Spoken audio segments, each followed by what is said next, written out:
علامہ اقبال علیہ رحمہ فرماتے ہیں کہ میں گھر آیا اور ہمارے گھر کے سامنے ایک سائل کھڑا تھا.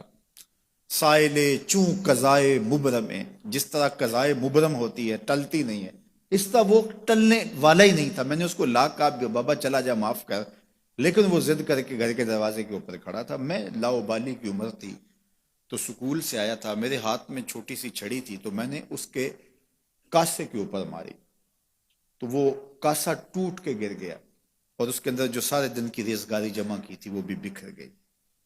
تو کہتے ہیں کہ وہ ریزگاری اکٹھی کرنے لگا اور میرے والد شیخ نور محمد اندر سے کہیں دیکھ رہے تھے تو وہ باہر آئے. انہوں نے وہ ریزگاری اکٹھی کر کے اس کو دی اور اس کو اور پیسے دیے اور اس سے معذرت کی اور اس کو رخصت کیا اور مجھے بازو سے پکڑ کے اندر لے گئے. اقبال کہتے ہیں میں نے ساری زندگی اپنے والد گرامی کو یوں بلک بلک کے روتے نہیں دیکھا تھا. میرے والد نے مجھے بٹھا لیا اور کہنے لگے کہ اقبال، اگر قیامت کے دن رسول اللہ نے پوچھ لیا کہ تیرا بیٹا فقیروں کے کاسے توڑتا تھا تو بتا میں حضور کو جواب کیا دوں گا.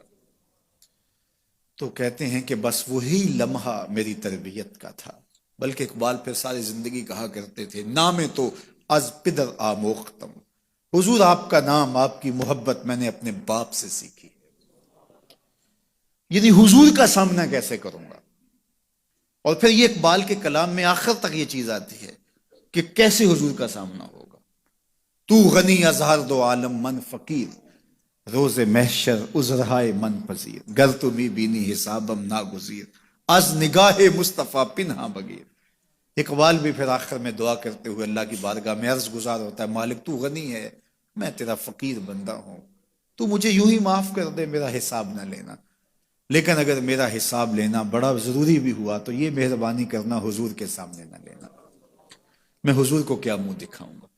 تو یہ فکر ملی کہاں سے؟ یہ باپ کی تربیت سے ملی، یہ ماں کی آغوش سے ملی. تو یہ ماں باپ کی ذمہ داری ہے کہ بیٹا جب کسی کا دل توڑے، جب کسی سے زیادتی کرے تو باپ وہیں اس کا راستہ روکے.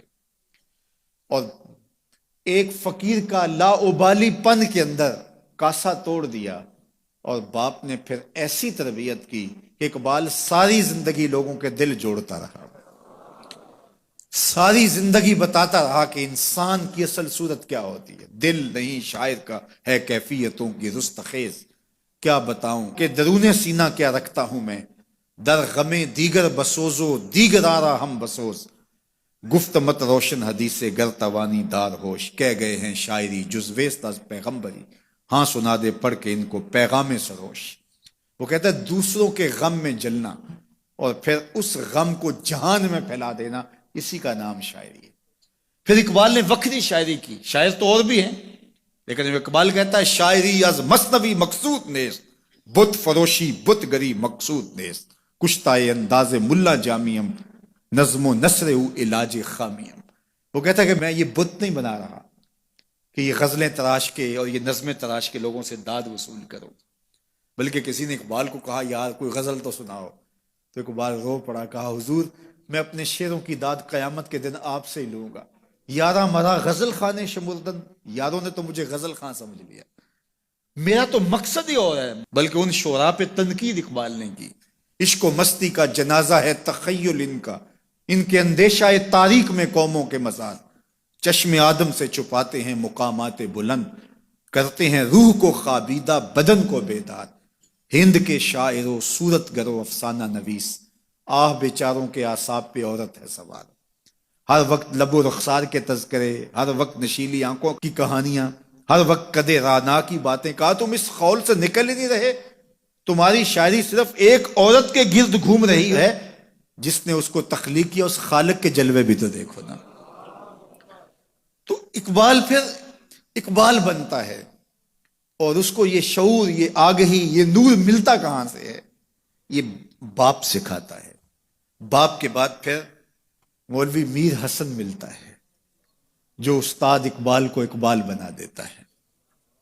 تو یہ ماحول انسان کو سکھاتا ہے. تو میں اور آپ دیکھیں کہ ہم اپنی اولاد کو کیا دے رہے ہیں. تو کبھی بھی اپنی اولاد کو اس کی اجازت نہ دیں کہ وہ کسی کمزور پر ظلم کرے.